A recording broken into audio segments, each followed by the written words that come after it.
£82,000. That is what Jeremy Clarkson's farm lost in a single year, the moment the government simply stopped paying it. Not because of bad weather, not because of a bad harvest, because of a signature on a piece of policy that most of his viewers never read. Today, that same farm is at the center of the biggest fight British farming has seen in decades. Tractors in Westminster, 13,000 people in the street, and Clarkson standing in the middle of it, telling the cameras it is the end. It wasn't a TV star complaining about his taxes. It was a warning most of the country didn't understand until it was almost too late. And the government that wrote the policy never expected the man with the worst farming profit in Britain to become its loudest critic. By the time this story is done, you will understand exactly how a farm that once turned a profit of £142 is now fighting to survive a tax bill in the millions, and why the subsidy that used to keep it standing was never really designed to protect farmers like Clarkson at all. Here is the thing people miss first. For decades, British farmers didn't survive purely on what they grew. They survived on a subsidy called the Basic Payment Scheme, a yearly sum paid simply for owning and farming land, inherited from the EU's old agricultural policy. It sounds dry. It was not. For most working farms, that payment was the difference between a bad year and no year at all. That number matters more than it looks. Because when Britain left the EU, that scheme didn't get reformed. It got switched off. Slowly, year by year, phased out completely by 2027. And for Diddley Squat Farm specifically, losing that basic payment cost Clarkson £82,000 annually. Not hypothetically. Documented, on record, in the very show built around his farm. Every farmer in Britain knows that number by a different figure, their own. Not the polished version people imagine, where farming is romantic and self-sufficient. The real one, where an entire income stream can vanish because Westminster decided land ownership shouldn't be subsidized the old way anymore. And that decision had consequences nobody in government fully modeled. In its place came something called ELMS, the Environmental Land Management Scheme. Farmers would now be paid not for the size of their land, but for what they did to protect it.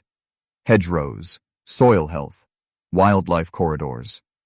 Public money for public goods, the government called it. Read that again. It sounds reasonable. But here is where it gets strange. The new scheme rolled out years behind schedule, with unclear rates, shifting eligibility, and a payment structure most farmers still don't fully trust. The old subsidy was gone. The new one hadn't properly arrived. And in that gap, thousands of working farms, including Clarkson's, were left doing the only thing that made sense: diversify or disappear. That gap is the real reason Diddley Squat Farm Shop exists in the shape it does. It is why Clarkson pushed so hard for a restaurant the council kept blocking. Not stubbornness for its own sake. Desperation dressed up as ambition. West Oxfordshire District Council's own planning documents admitted it outright. Farm subsidies were collapsing, and every agricultural business needed a second income stream just to survive the transition. Think about what that means for a moment.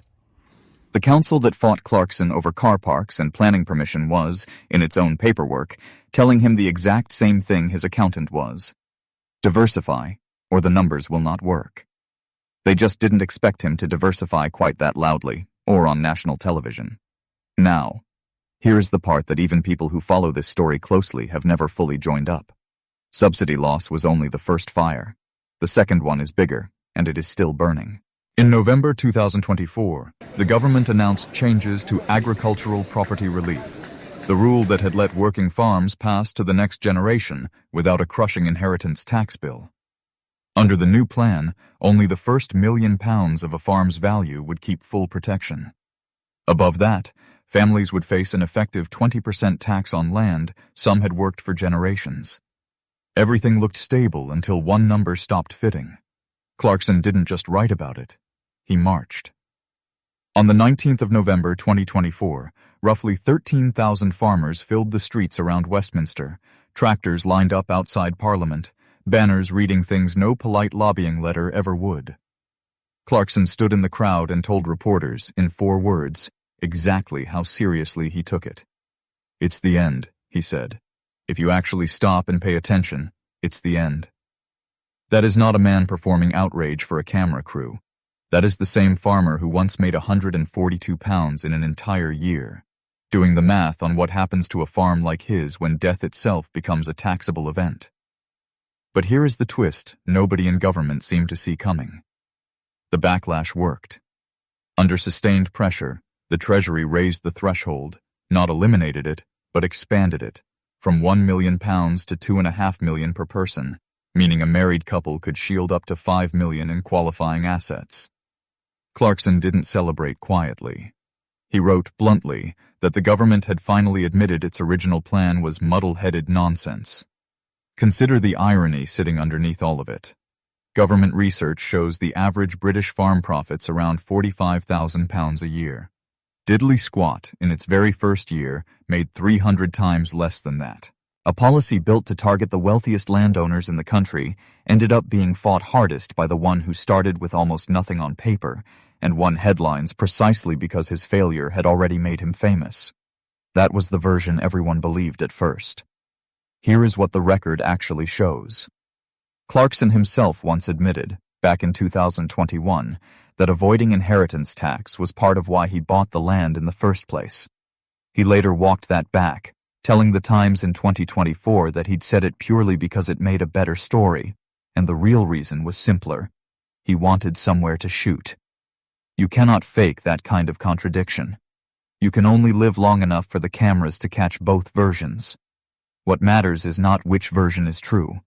What matters is that a farmer whose land plan was, by his own admission, never purely sentimental, still ended up as the public face of family farms fighting to survive a tax most of them never asked for. The subsidy that vanished.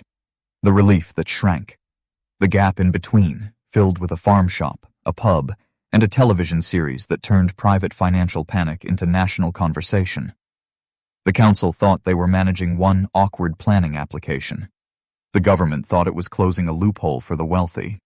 Neither expected the same man to end up explaining both fights to millions of people who had never read a word of agricultural policy before switching on Amazon Prime. That is the real secret behind how Diddly Squat stays afloat in 2026. Not one dramatic rescue, 2 quiet collapses, a vanished subsidy and a shrinking tax relief, patched over by a shop, a pub, and a farmer with a television deal, doing the arithmetic that thousands of quieter farms are doing right now without any cameras at all.